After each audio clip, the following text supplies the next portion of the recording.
Okay, folks, here's a blast from the past. Some people still use them, and they have had some recent times. They've been started to manufacture again, backed by popular demand. I don't know if they're continuing with that push, but it's indeed there's a lot of people still like these, I do think.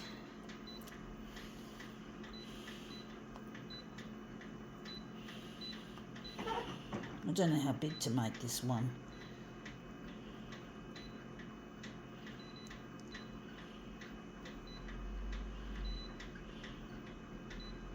I think 300's too big. Stupid, dumb.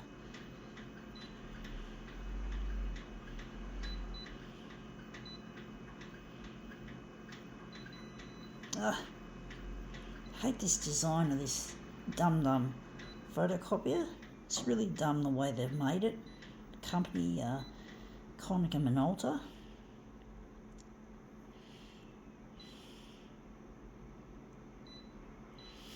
Wonder what colour we're going to make this one. Going brown.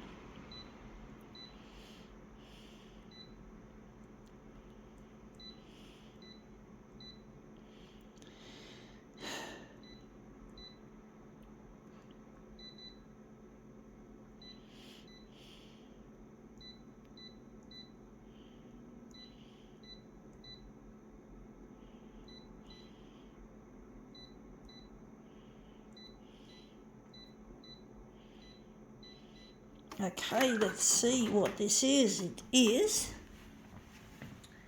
a cassette tape. So it's one of these old fucking fashioned cassette tapes. I remember them being popular, and I remember growing up with them as a kid and as a teenager and in my 20s.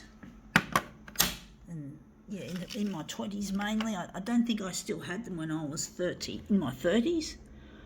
I think I'd long gone since started using CDs, because these can be quite unreliable. They can get chewed up in your mechanism if you fucking they've got special. I've got to pick a piece of paper off to put on the back of it. But basically, they can get caught up in the rollers. The rollers have to be kept clean. Otherwise, if you don't clean the rollers, the tape sticks to them, and it sort of becomes an issue.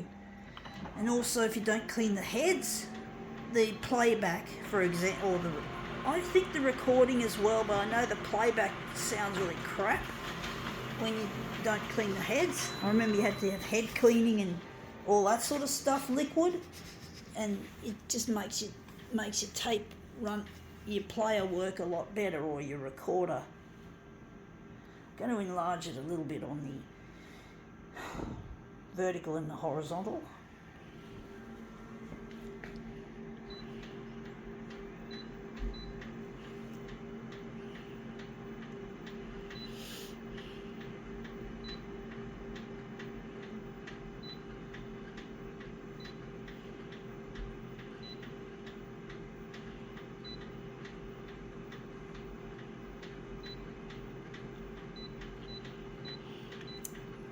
But yeah, a lot of people still like them. I grew up with recording songs off the radio when I was in my teens, especially when I was in my teens.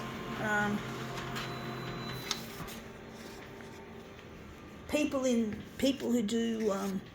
make zines, they like these a lot in their culture. There's a cultural side to these.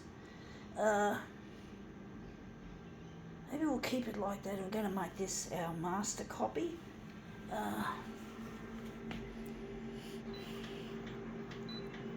But basically, yeah, they were really popular, and I'm actually going to keep it on negative. I'm going to kill off the brown.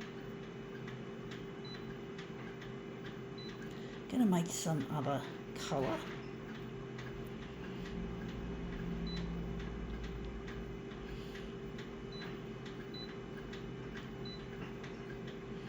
Gonna leave it like that.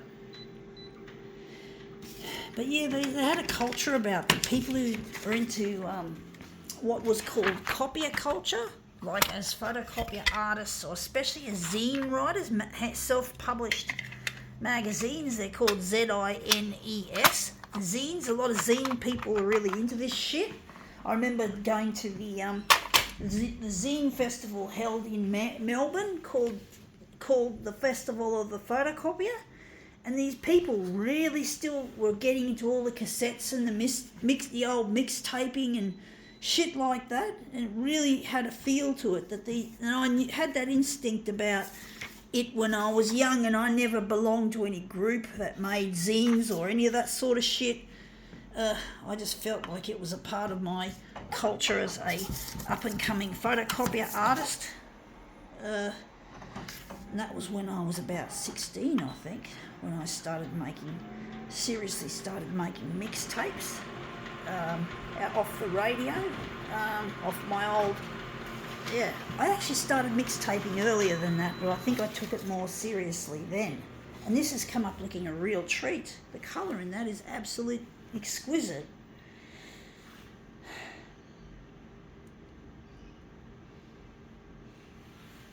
So yeah, I'm just going to set up this photocopier, folks. This has come up looking better than I thought. I do wonder if I'm going to enlarge it further. But yeah, this stuff really appeals to people in the game of the zine writers and the copier culture, although copier culture is pretty well, apart from zine writing, is quite dead. There's not many people who practice photocopier art. There's a few around, but there's not many of us. But basically, yeah,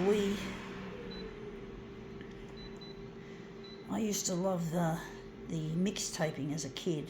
As a teenager, I did it as a kid as well, but I didn't do it very well until I was about 16. Actually, no, I think I did it when I was getting into it more seriously when I was 14, to be honest, folks, if I remember correctly.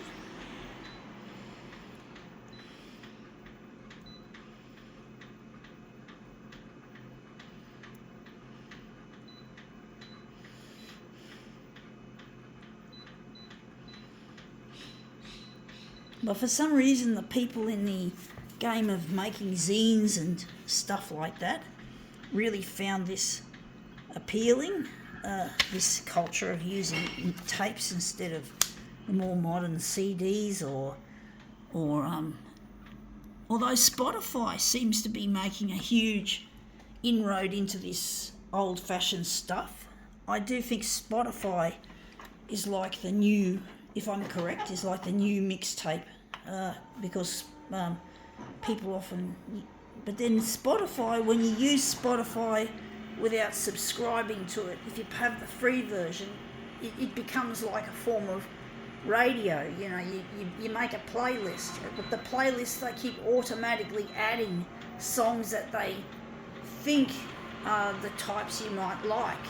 But it really is annoying because I don't want all that extra music that I'm not interested in, and you can't skip it any more than a certain number of times in the span of hours. So you can't exactly have any control. So it becomes more like a form of digital radio without it being radio. And it really is quite annoying that you can't control what you listen to. So you have to pay for it. You have to get a subscription, and of course there's the advertising. So it's really quite a nuisance trying to control what you're getting on Spotify, and you can't. So you need to it's a money fuck. It's a money fucking rort. You know, they shouldn't do that. It's bad enough having to deal with advertising, but at least if they could just stick with the advertising. I don't want to use it, therefore. I don't want to bother with it. I'm not rich enough to pay to have a subscription, or whatever it is. That looks really shit house. I think this version's better. But basically, I really hate the way that they make it so unusable that if you don't pay to use it, if it's not the user pays version, you just get a load of shit, crappy dum padding, as in extra music that you don't fucking want.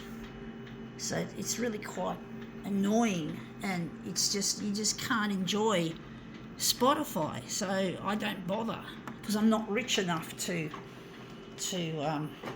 pay for that. I'm not rich enough, folks.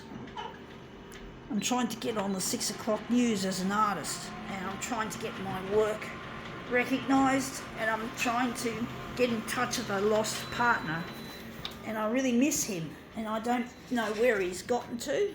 So I'm trying my hardest to use my talent as a photocopier artist and rise above this. But basically it's really difficult trying to get the TV channels interested in my work.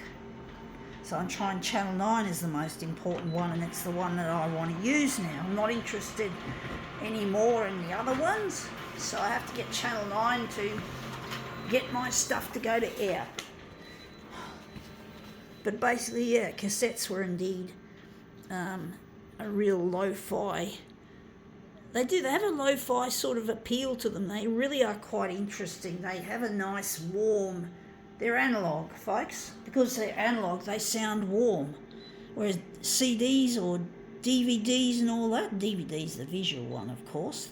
But DVDs and CDs have a more cold sound to them, unless of course they're just recordings of analog recordings, but then they probably still sound a bit colder than tape or records. Records are another one that had come back as well, and the tapes were a more recent comeback. I don't know if they're still making the tapes still, because a lot of people like them, but it's always about demand in many ways when it comes to stuff like that. And let's see how we go with this.